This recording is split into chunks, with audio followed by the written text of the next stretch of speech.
Hi everyone, welcome back. This week I would like to talk about a post titled Up Until Now. So many of us have made resolutions and goals for the year. These resolutions most likely involve a new habit or a change in mindset. And it can be hard to change old habits, old patterns of what we do and how we do it. It can be especially hard to change our patterns of thinking and sometimes our negative self-talk. I've learned some little tricks that have helped me to affect change in my own habits. And some of them I've already shared with you in previous blog posts. Today I want to focus on a couple of more. Hopefully they'll help you as you're embarking on the new year and maybe hoping to establish some new goals and habits for yourself. So do you ever catch yourself saying either silently or out loud, I can't do that, or I have never been good at that, or I've tried and failed, or anything remotely close to those phrases? I know I have, and it's amazing how we really convince ourselves of these beliefs as to what we are capable of accomplishing. I've mentioned in some of my other posts about the power of our thoughts and words, and in particular the words I am and what follows it. Our thoughts and our words become our beliefs, and our thoughts and our words directly impact our world. They are important and they matter. If you find yourself saying that you can't do something, my suggestion is to quickly self-correct by adding 3 simple words to the end of the sentence. Up until now. I learned these words in a spiritual class that I took, where we were encouraged to add the words up until now to any negative sentence that we were saying about ourselves. And this technique comes from Pamela Ashley McPherson,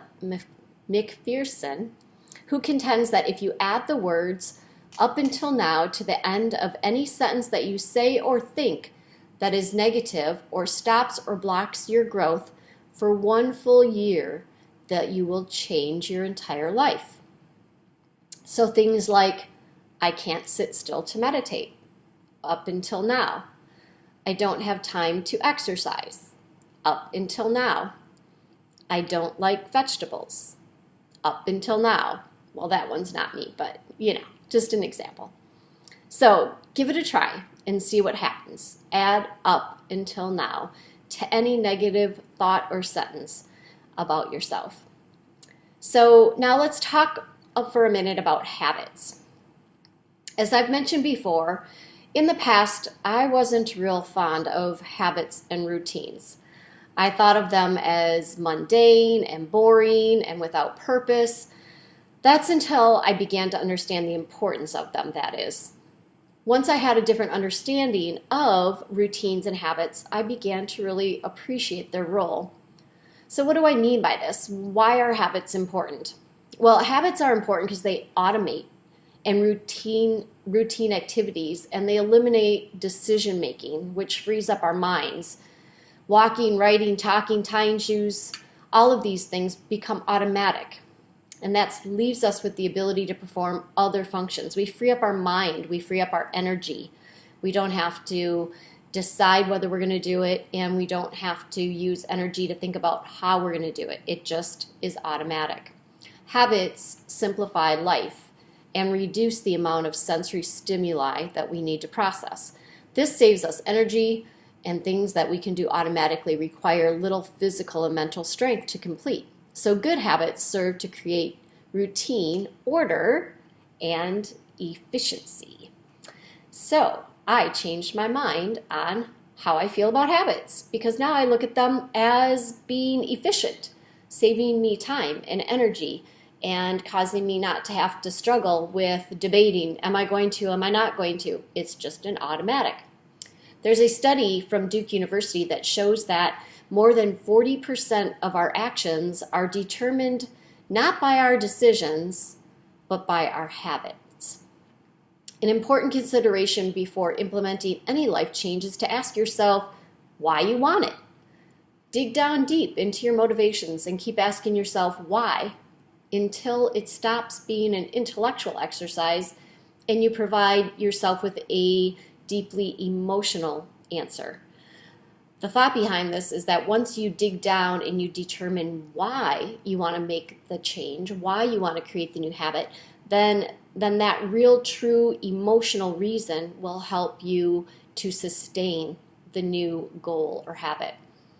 So once you have the fundamental why for your new goal or habit, the next step is to believe that you can make it happen, to get pumped up, get psyched up, develop a sense of certainty that you can do it. There's been a lot of research on the biology of belief at the cellular level.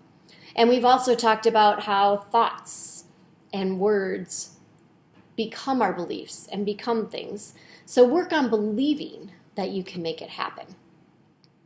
Another trick to be aware of is that the brain can't really tell the difference between a scene you actually see, or one that actually happens, and one that you imagine vividly. So use this tool as well. Envision in great detail accomplishing your new goal, implementing this new habit, and what your life would be like once that's done. And when you envision it in great detail, your brain actually thinks it's happening. The next critical step is to give yourself a lot of small wins. Plan for incremental changes.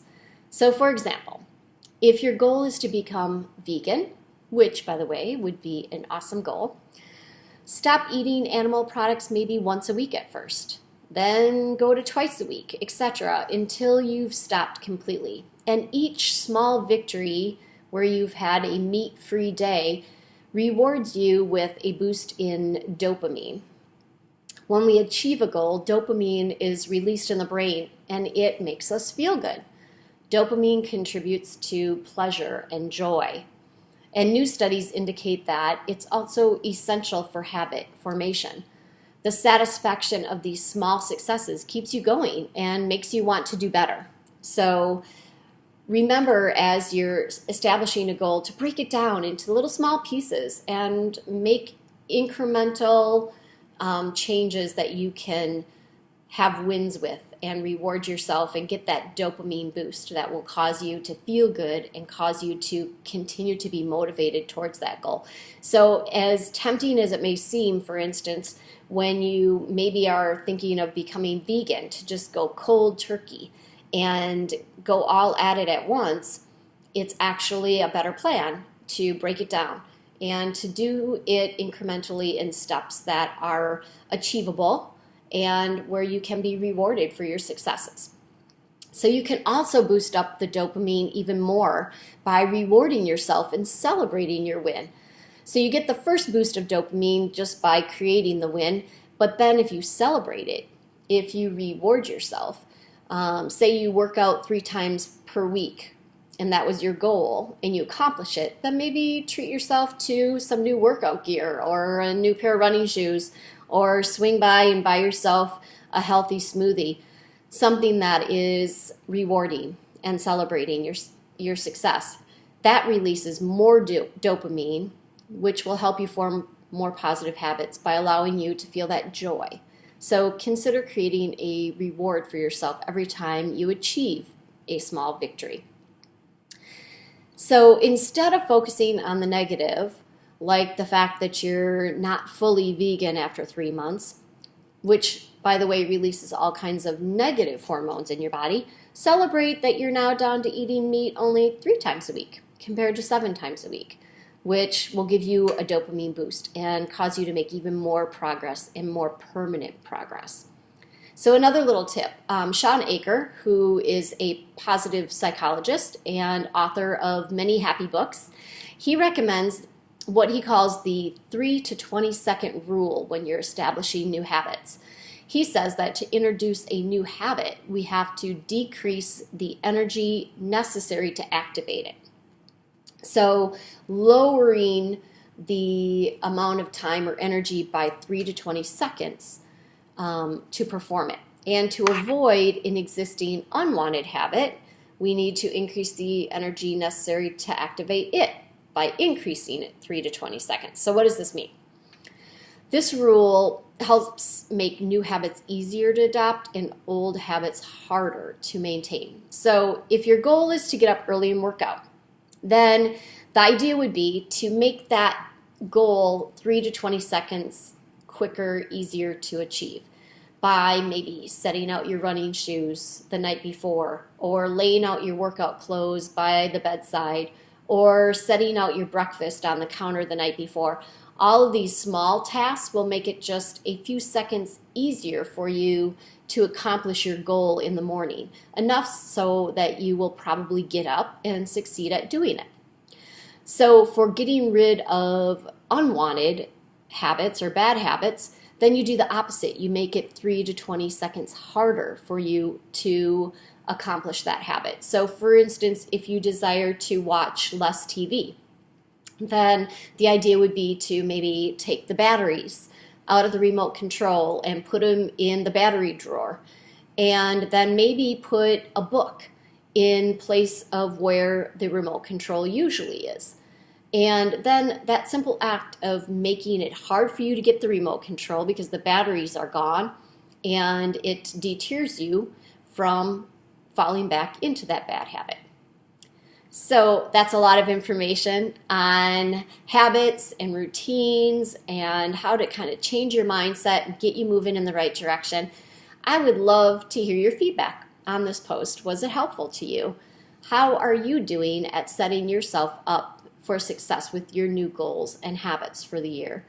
I would love to hear from you. Drop me a comment or write me an email. Let me know what you think and how things are going. And as always, if this was beneficial to you and you know somebody that would enjoy reading it or hearing it, please forward it on to your friends and family. I would appreciate that as well. So I wish you an awesome week full of lots of success, and I'll look forward to being with you again next week. Bye.